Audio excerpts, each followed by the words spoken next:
ಮನೆಯಲ್ಲಿ ಕುಂತವರೆಲ್ಲ ಬರೀ ವಸುದೇವ ಕುಟುಂಬದ ಬಗ್ಗೆನೇ ಮಾತಾಡ್ಬೇಕು. ಇದು ಆಶೀರ್ವಾದ ಅಂತ ನಾನು ಅನ್ಕೊಳ್ತಾ ಇದ್ದೀನಿ.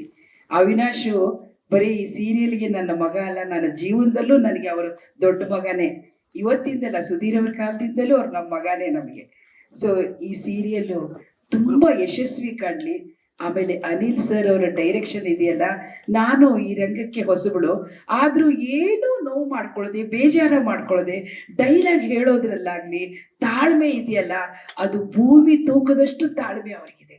ಸೊ ಅವರನ್ನ ನಾನು ಯಾವತ್ತೂ ಗುರುಗಳ ಸ್ಥಾನದಲ್ಲೇ ನೋಡ್ತೀನಿ. ಆಮೇಲೆ ನಾವು ಕಲಾವಿದರು ನಮ್ಮನ್ನ ಹೇಗೆ ಉಪಯೋಗಿಸ್ಕೋಬೇಕು, ಹೇಗೆ ಅವ್ರ ಹತ್ರ ಕೆಲಸ ತಗೋಬೇಕು.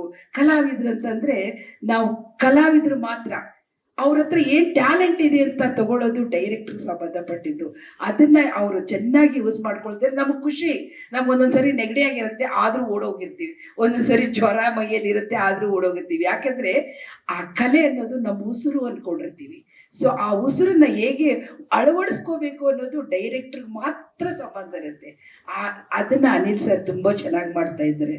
ಮತ್ತೆ ಮರ ಇದ್ರೆ ಫಲ ತಿನ್ಬೋದು, ಮರನೇ ಕಡ್ದಾಕಿದ್ರೆ ಫಲ ತಿನ್ನಕ್ಕಾಗಲ್ಲ. ಹಾಗೆ ರೇಖಾ ಮೇಡಮ್ ಮರ ಇದ್ದಂಗೆ, ಪ್ರೊಡ್ಯೂಸರ್ ಇದ್ದಂಗೆ. ಸೊ ಅವರು ನಮಗೆ ಅನ್ನದಾತರಾಗಿದ್ದಾರೆ.